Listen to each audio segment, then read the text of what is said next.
Alors, rapidement, je vais me présenter. Je m'appelle Luc Villescaz, je travaille chez Blackfire. Donc, Blackfire, si vous ne connaissez pas, c'est un profiler d'application pour PHP, donc, qui vous aidera, j'espère, à améliorer les performances de vos applications. Alors, pourquoi on peut avoir envie d'écrire son propre langage, surtout en se basant sur PHP? En fait, voilà, je vous déconseille d'écrire un langage généraliste, comme un autre PHP ou du Python ou je ne sais quoi. Mais par contre, on peut écrire des langages plus précis qui vont s'appliquer à un domaine d'application restreint. Donc c'est ce qu'on appelle les DSL, pour Domain Specific Language. Un exemple, c'est on avait eu une présentation il y a quelque temps, ici même, d'un moteur de règles de réduction pour des paniers d'achat. Donc, de dire, par exemple, si on a dépassé 100 € dans le panier d'achat, on applique une réduction de 10 €. Voilà. Et bien, ça, typiquement, ça peut être un DSL, un Domain Specific Language, et on peut l'exprimer d'une façon assez simple. Et la deuxième raison, justement, c'est de pouvoir d'apporter de la flexibilité à votre application.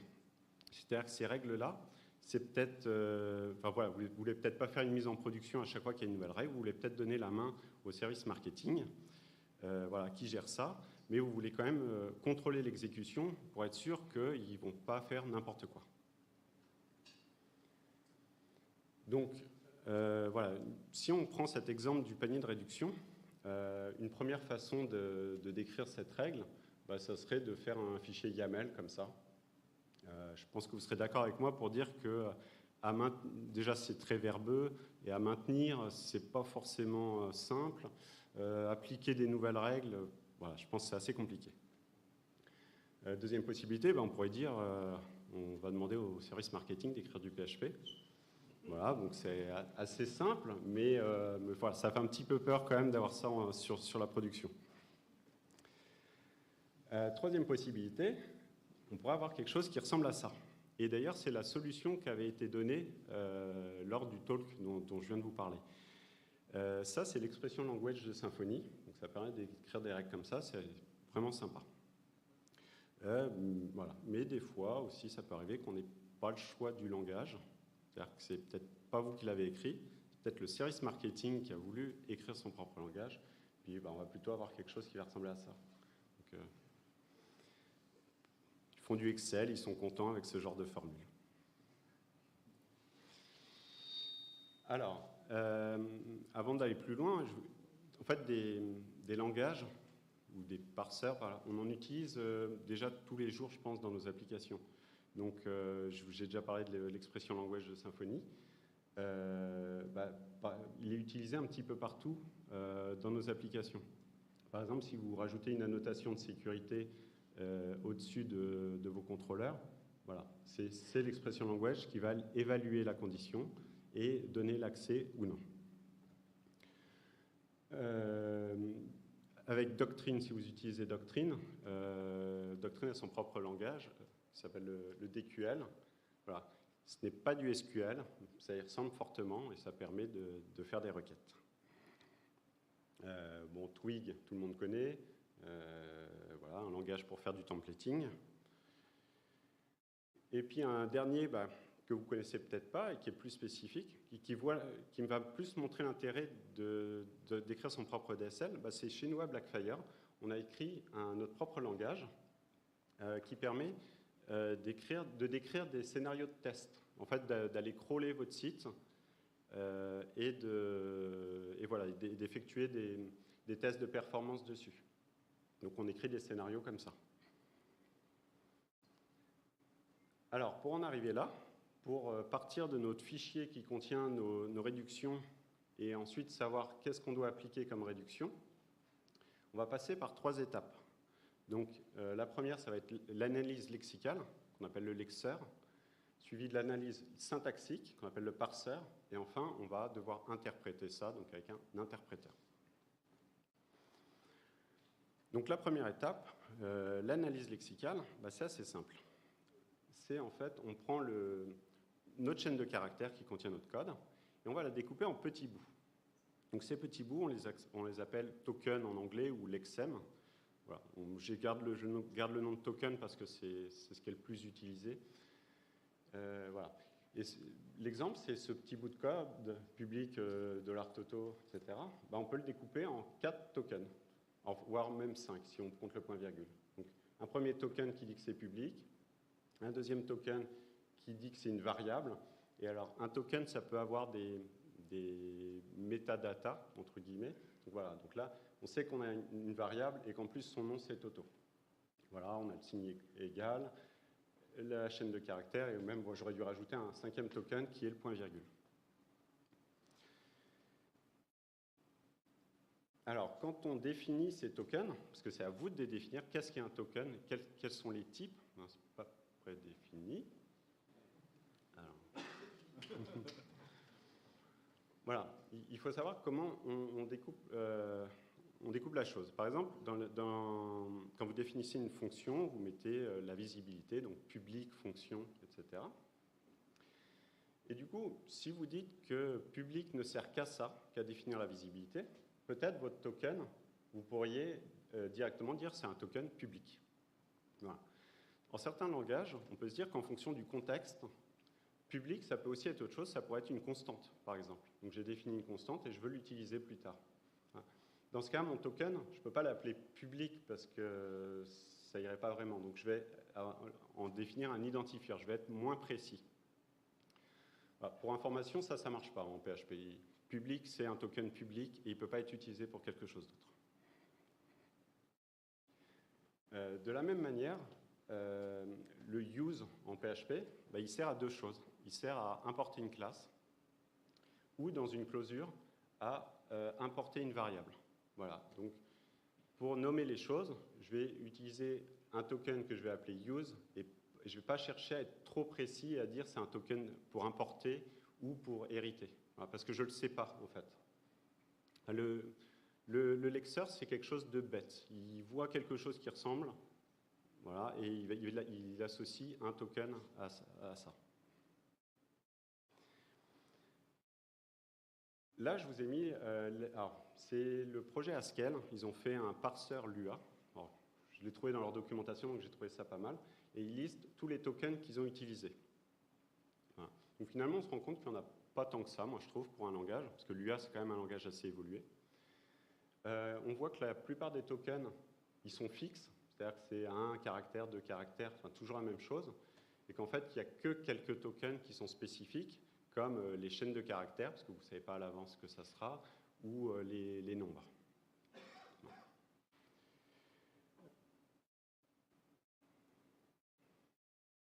Une dernière chose importante avec le lexer, c'est que il ne va pas chercher à savoir si le code il est déjà complètement valide ou non. C'est-à-dire que ça, le bout de code que j'ai écrit, il est lexicalement correct, mais syntaxiquement incorrect. Vous savez très bien que ça, vous ne pouvez pas l'exécuter. Pourtant, le lexer, lui, s'en fiche. Pour lui, c'est valide. C'est une suite de tokens, et chacun des tokens est valide. Alors, et je vais essayer d'afficher du code un petit peu, si ça veut bien. Alors, on va déjà sortir du mode plein écran. Hop.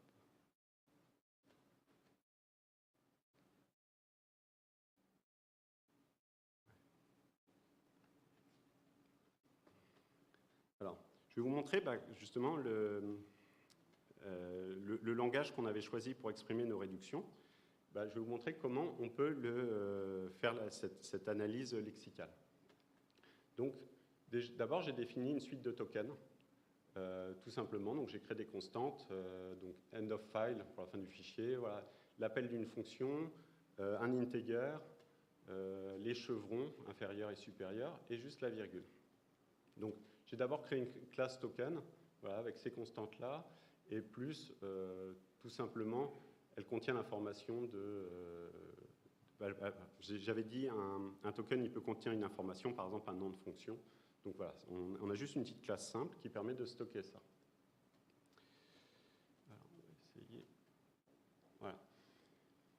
La partie lexer, tout simplement, je vais boucler sur ma chaîne en entrée. Et voilà, et je vais matcher dans l'ordre. Je vais essayer de matcher directement mes tokens, donc avec le chevron supérieur, la virgule, etc.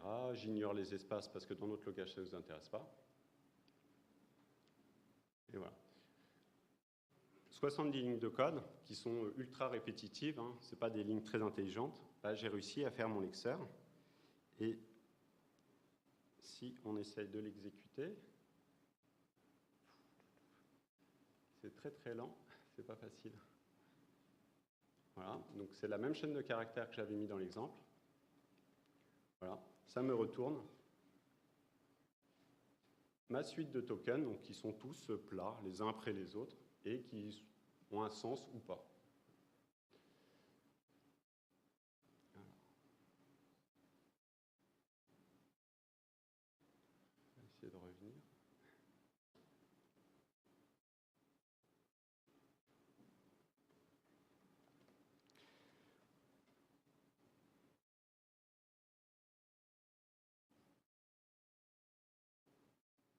C'est pas facile parce que l'écran a vraiment beaucoup de lag.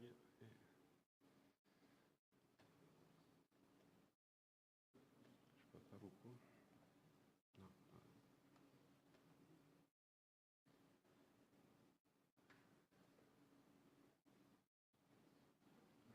Je vais jamais réussir à remettre en plein écran.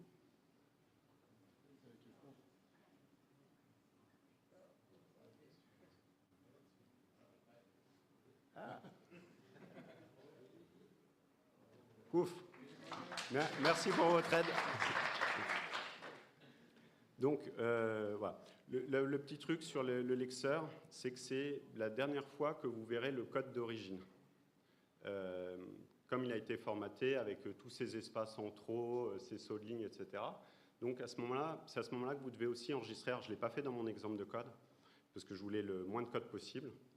Mais c'est là que vous devez enregistrer le plus d'informations qui vont vous aider à débugger. Donc, la position du token, qu'est-ce qu'il y avait autour de la string, etc.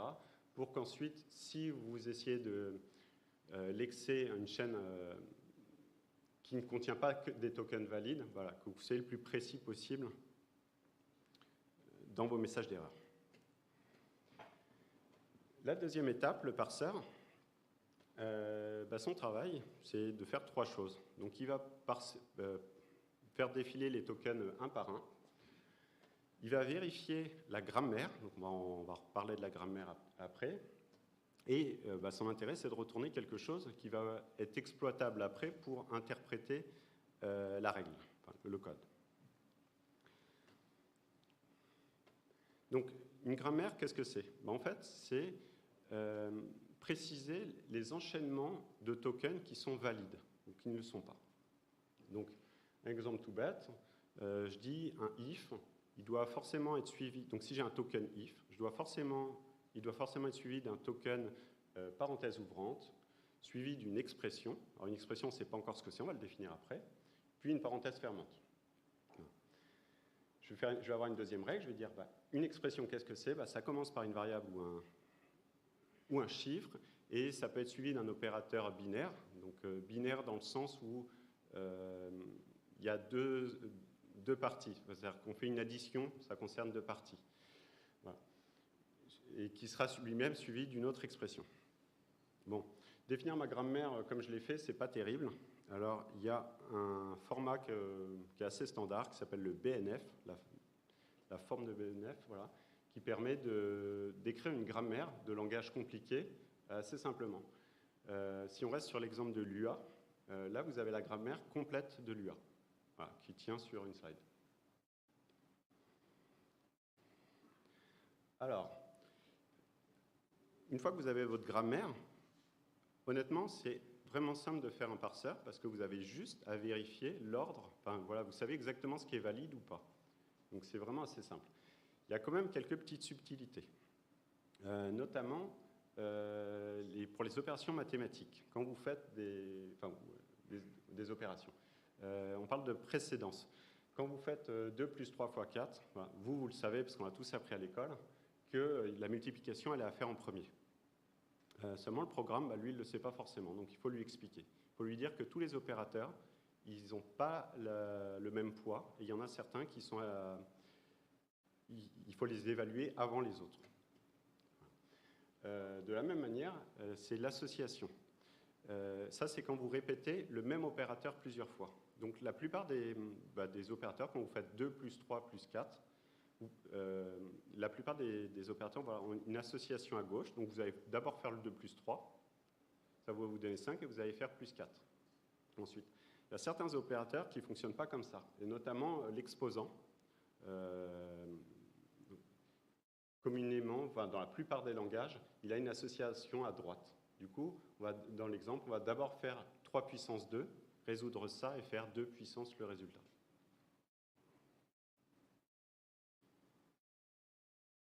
Et dernier piège, entre guillemets, à éviter, c'est les opérateurs unaires. Donc, voilà, tout à l'heure, je parlais d'opérateurs binaires dans le sens où il y a 2 parties qui sont concernées, une addition, une multiplication. Il y a des opérateurs qui ne concernent qu'une seule partie.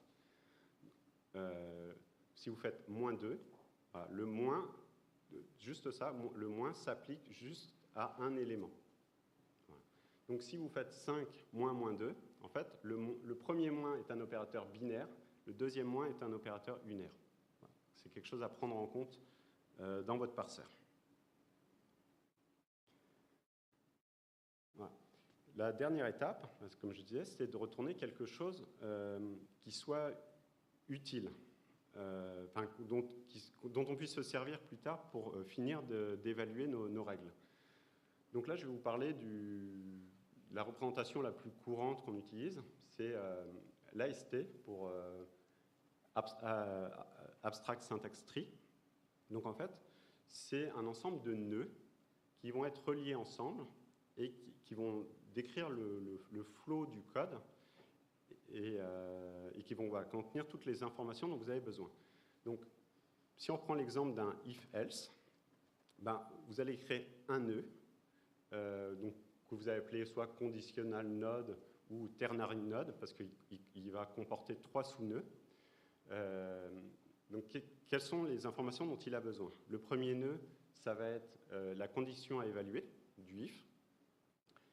Le deuxième nœud, ça va être le nœud à exécuter si la condition est vraie, et le troisième nœud, si la condition est fausse. Voilà, c'est plutôt simple.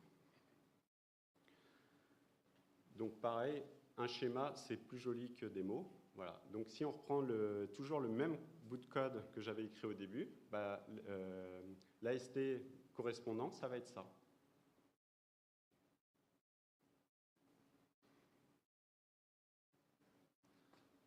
Alors, je vais encore essayer de montrer du code. J'ai un petit peu peur maintenant.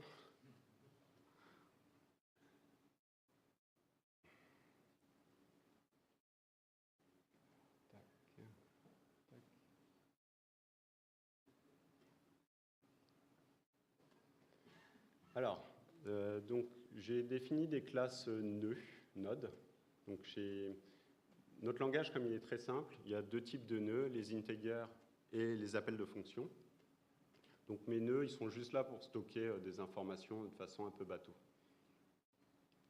Voilà, donc pour l'integer, c'est juste la valeur. Et pour le nœud fonction, c'est le nom de la fonction et les arguments qui vont être passés à la fonction, qui sont eux-mêmes d'autres nœuds.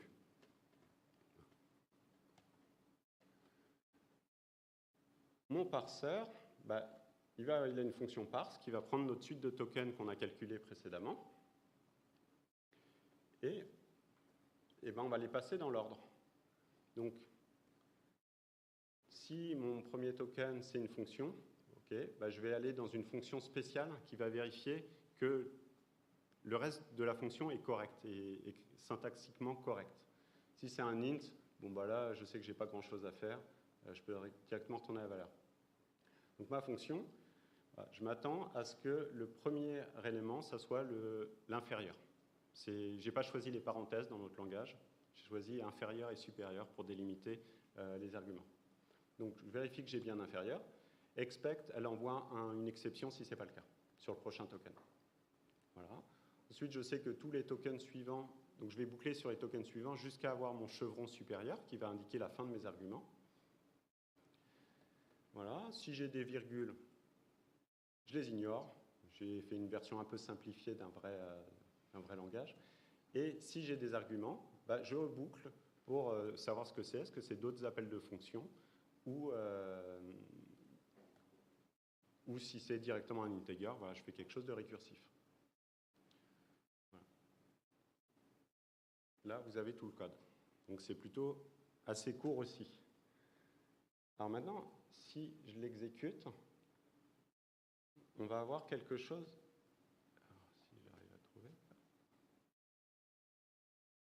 Voilà. Par rapport à mes tokens là, qui étaient tous les uns après les autres, il y en avait 24. Avec mon parseur, j'ai quelque chose de beaucoup plus simple. Alors, juste, je ne vais pas réussir à agrandir la fenêtre, hélas. Mais tout pourrait tenir dans la fenêtre. Parce que maintenant, on a un arbre.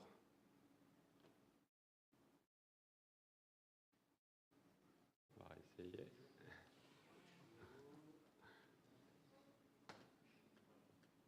Bon, on y est presque.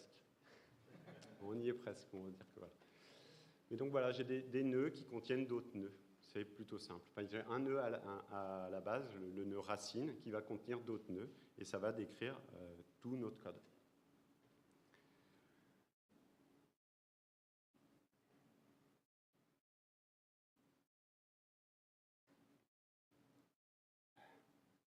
Je sais pas, il y en a qui connaissent s'il y a des raccourcis clavier pour mettre en plein écran? C'est Google Slide.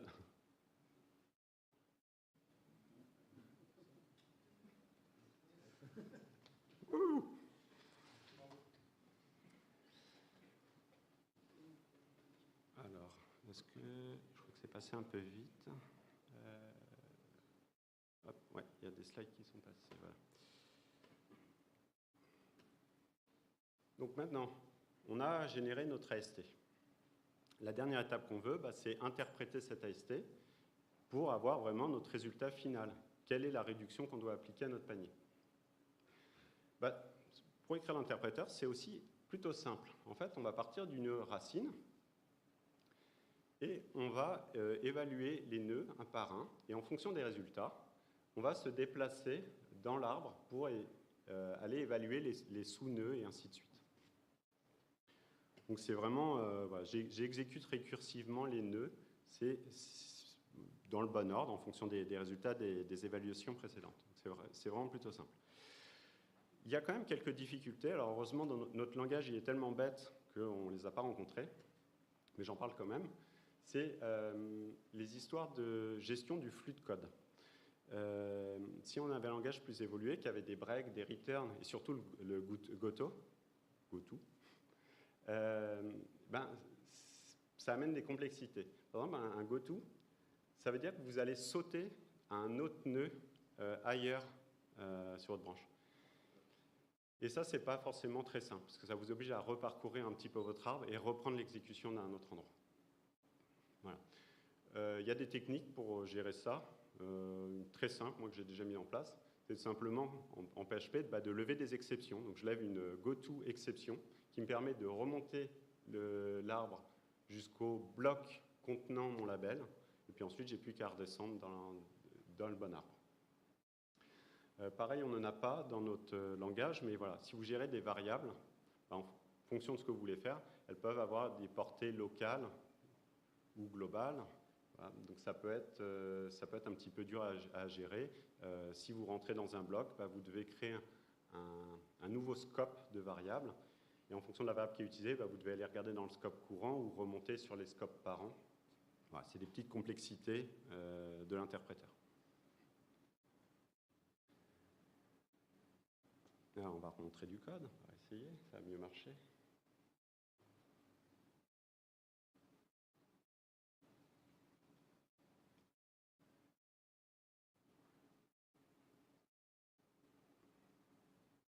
Voilà.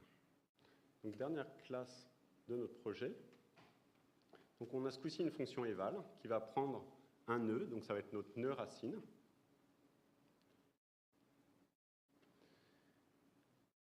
Donc, nous, c'est facile, on a deux nœuds. Donc, je dis, si c'est un nœud de type fonction, j'appelle ma fonction eval fonction node. ou si c'est un nœud integer, bah, j'appelle la fonction pour évaluer ce type de nœud.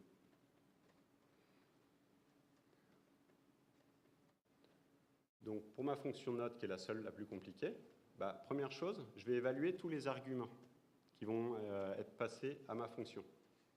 Donc j'ai juste une petite boucle et puis je rappelle eval jusqu'à avoir le résultat de tous mes arguments.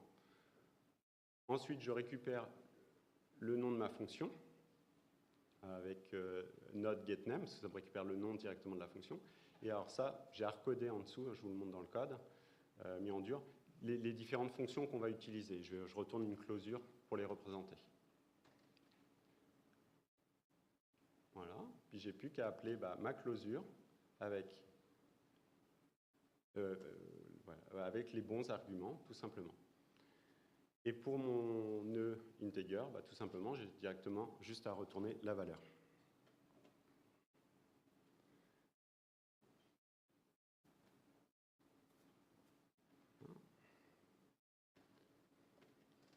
Donc maintenant, il ne me reste plus qu'à tester si ça marche. Voilà. Avec notre règle, c'est si le panier est supérieur à 100 €, j'applique 10 € de réduction. Donc là, le deuxième argument, c'est le total du panier. Donc là, j'ai mis un panier de 100. Le résultat final, c'est toujours 100. Si je mets 101, voilà, il m'a calculé le nouveau prix de mon panier à 91 €. Donc il m'a bien appliqué ma règle.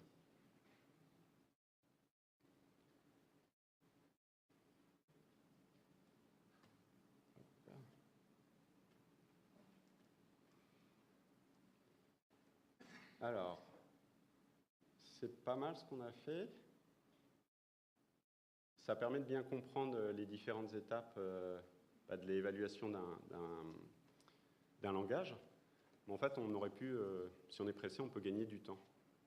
C'est-à-dire qu'il y a déjà des projets qui nous permettent de passer toute la logique du lexeur et du parseur.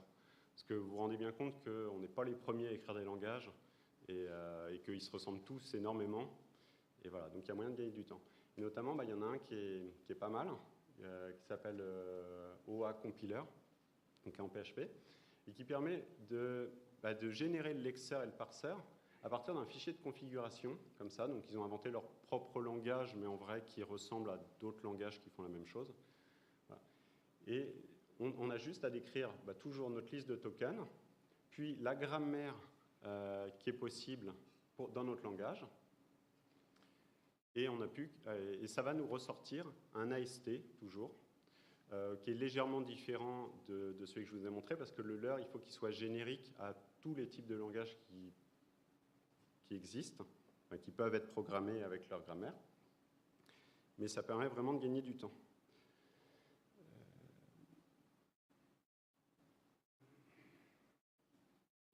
Si j'arrive encore...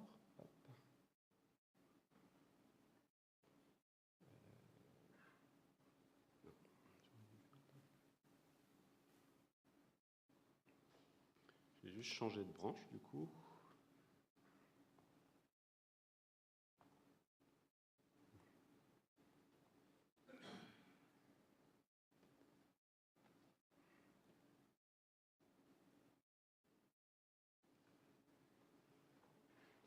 Voilà. Et alors, avant où j'avais 4 ou 5 classes, maintenant, j'ai plus que ma classe interpréteur, que j'avais déjà avant, et j'ai mon fichier grammar.pp, qui contient la même grammaire que je vous ai montré sur le slide.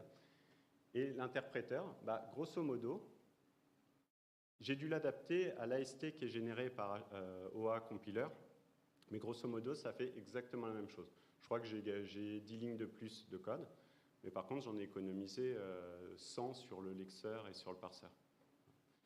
Et si on exécute notre code, c'est exactement, enfin ça utilise donc la nouvelle version, et ça donne exactement le même résultat.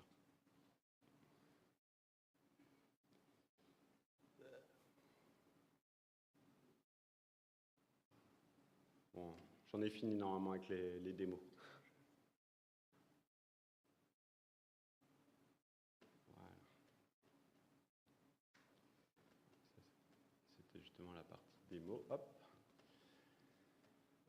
Bon, bah maintenant, qu'est-ce qu'on pourrait faire de plus? Moi, déjà, là, on a réussi à évaluer notre code. C'est vraiment le plus important, etc. Si vous voulez pousser un petit peu plus loin, bah, on peut parler d'optimisation. Donc, on a un AST, c'est chouette. Ça permet d'aller de le parcourir et de découvrir des choses. Par exemple, dans le premier exemple, j'ai un if, false, and quelque chose. Bon, on sait très bien qu'on ne pourra jamais rentrer dans la fonction. Du coup, c'est du code mort. Voilà. Bah, pourquoi pas faire quelque chose qui va introspecter l'AST et nous supprimer comme ça cette partie de code mort. Pour information, depuis PHP 7, le moteur de PHP 7 est capable de faire ça. Donc si vous mettez une fonction qui fait rien, qui va rien impacter à l'extérieur de la fonction, par exemple si vous vous amusez juste à mettre 2 plus 2, bah, PHP va le supprimer de la compilation et hop, le nœud va disparaître. De la même manière, si je fais 5 fois 60, bah, à chaque fois l'exécution de mon code, on va faire 5 fois 60. Alors qu'on sait très bien que c'est des constantes et on pourrait le résoudre à la compilation. Enfin, voilà, donc, dans mon AST, je pourrais remplacer cette opération par directement un nœud constante qui aurait la valeur 300. Dernier exemple, je mets une valeur dans une variable, puis je fais un écho de cette valeur. Bon, bah, ma variable, elle n'a pas servi à grand-chose. Bah, pourquoi pas, si dans mon AST, je pouvais directement faire que ça soit un écho salut et qu'on saute tout le reste. C'est vraiment des optimisations. Ces optimisations, elles n'ont pas de sens si vous recalculez votre AST à chaque fois, forcément. Donc, je dirais, une autre optimisation qu'on devrait même faire avant, c'est essayer d'économiser la phase de parsing de lexer et de parsing à chaque fois. Donc ça, il y a plusieurs techniques. Très simple, vous sérialisez l'AST. Puis voilà, dès que vous vous rendez compte que le code à exécuter, c'est exactement le même, vous désérialisez l'AST en espérant que ce soit plus rapide. Il y a des chances quand même. Notre solution, on peut compiler notre langage dans un autre langage. Donc, on a déjà parlé de l'expression language, bah, c'est ce qu'il est capable de faire. Ou c'est ce que fait Twig aussi. Voilà. Il se compile, il génère des fichiers PHP. Mais ils ont été validés, ils ont été vérifiés, ils sont syntaxiquement corrects. On génère du code PHP, du coup, ça va être beaucoup plus facile à exécuter la deuxième fois. Voilà. Après, il y a des techniques encore plus compliquées où on crée un espèce d'assembleur pour une machine virtuelle qui va venir exécuter ça après. En fait, c'est comme ça que fonctionne PHP. PHP, d'abord, il génère ce qu'on appelle le bytecode, qu'il est capable de mettre en cache grâce à OP-Cache. Et si votre fichier n'a pas modifié, bah, il va directement récupérer ce bytecode et c'est beaucoup plus rapide. Ou Java, c'est similaire. En fait, on compile dans un pseudo-langage et ça peut être ensuite exécuté sur tout type de machine. Il y a juste une machine virtuelle qui est capable de lire ce langage simplifié. Juste pour information, donc je vous ai dit, PHP ça fonctionne comme ça. Donc dans la documentation, bah, vous pouvez retrouver toute la liste des opcodes qui sont possibles dans la machine virtuelle PHP. Alors là, j'en ai mis que quelques-uns, mais il y en a beaucoup plus.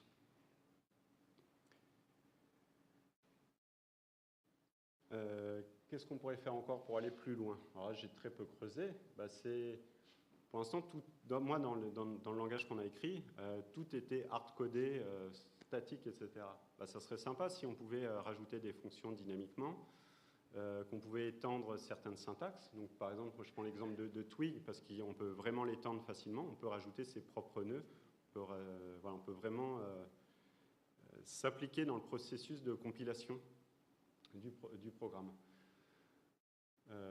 Voilà, des nouvelles fonctions, comme avec l'expression language, ou voire même, on pourrait aller encore plus loin, avoir des outils de debug ou de profiling, à la Xdebug ou à la Blackfire. Ça serait vraiment le top.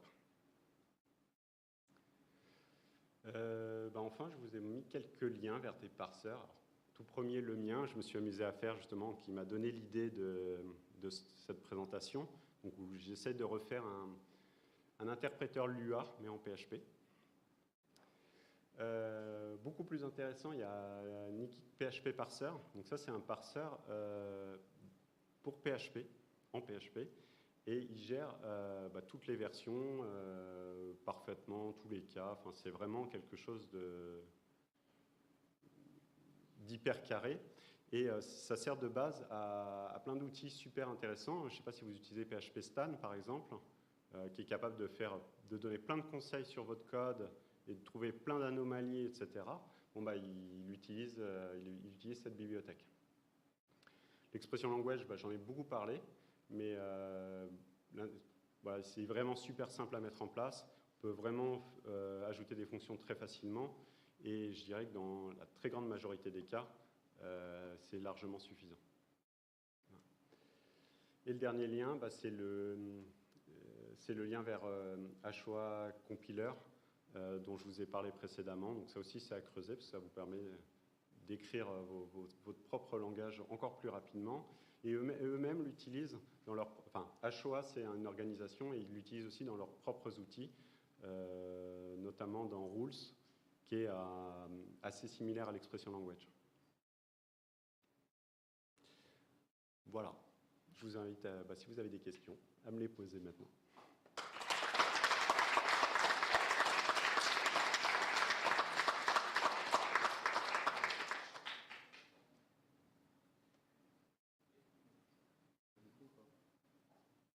Pas de questions. Bon, bah, très bien. Bah, merci beaucoup.